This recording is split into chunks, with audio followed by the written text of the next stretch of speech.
Bonjour à tous, et aujourd'hui nous allons parler d'un cinéaste anglais qui marquera le 7e art durant la majorité du XXe siècle, et notamment grâce à l'effet vertigo. Allez, place à l'intro.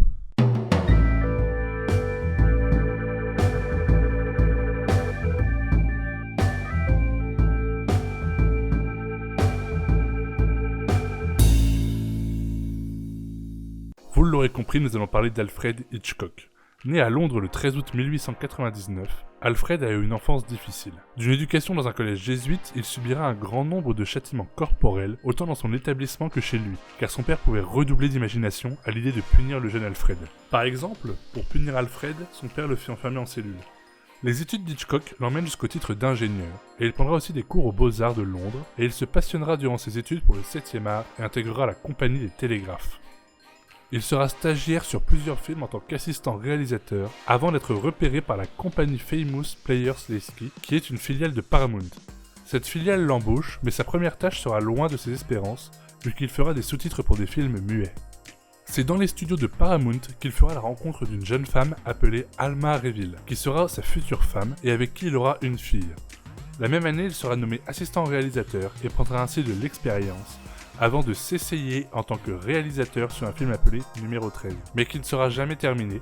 En 1925, il signe sa première sortie avec le film Le Jardin du Plaisir. Et les 15 années qui suivent, il continue de réaliser plusieurs films et il connaîtra un grand succès en Grande-Bretagne. Il signera 3 œuvres majeures pendant les années 30. L'homme qui en savait trop, Les 39 marches, Une femme disparaît. Au début de la Seconde Guerre mondiale, Hollywood lui propose plusieurs contrats afin de vivre le fameux rêve américain. Il quitte ainsi l'Europe et signe sa première œuvre américaine en 1940, nommée Rebecca. Son film sera nominé et remportera l'Oscar du meilleur film, et Alfred sera renommé Hitch pour faciliter la prononciation de son nom. Il signera plein d'autres films et sera nominé 6 fois à l'Oscar du meilleur réalisateur, mais il ne le gagnera jamais.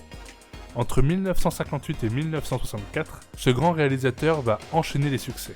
On notera Sueur froide, film qui dévoile l'effet vertigo, effet inventé durant le tournage du film qui consiste à zoomer ou dézoomer tout en avançant ou reculant la caméra. Je m'explique.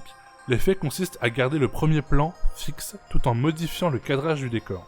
Si je zoome, je recule ma caméra afin de conserver mon premier plan. Explication très simplifiée et incomplète car ce n'est pas le sujet de la vidéo, et je vous laisse une vidéo en description pour mieux comprendre cet effet.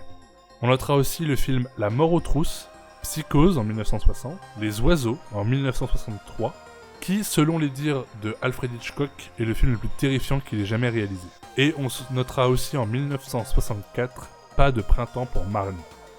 Psychose est encore aujourd'hui très connu et reconnu comme un film à suspense, historique avec la célèbre scène de la douche, ce qui lui vaudra d'ailleurs dans les années 60 d'être surnommé le maître du suspense. Surnom qui lui sera donné par le public. Hitchcock, à la sortie de ce film, demandera aux salles de refuser les spectateurs en retard, même s'ils avaient réservé et payé à l'avance leur ticket. Les salles se sont pliées à la demande.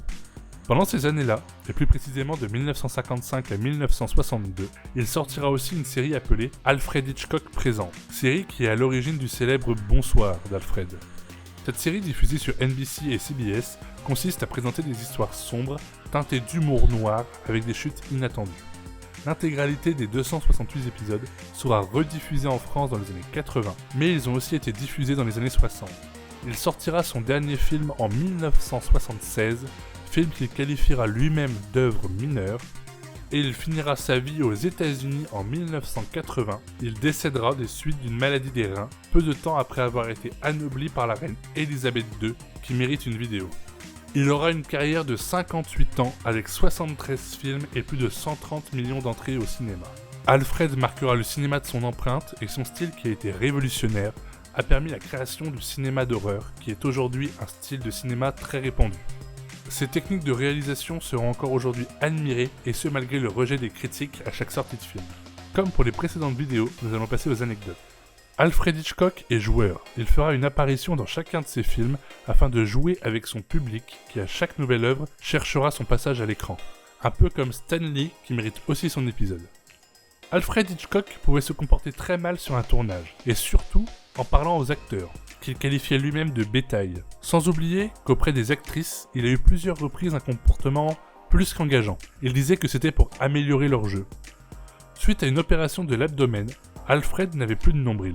En effet, lors de l'opération, le chirurgien était obligé de lui enlever, et le réalisateur anglais en jouait, et avait tendance à se présenter en disant « Bonjour, je n'ai pas de nombril », de quoi fixer rapidement l'ambiance de la discussion qui va suivre. La vidéo touche maintenant à sa fin et la semaine prochaine nous parlerons d'un ancien président de la République française, élu lors de la 5ème République. Je te laisse poser ton hypothèse en commentaire. Moi je te dis à la semaine prochaine et n'hésite pas à me rejoindre sur les réseaux sociaux.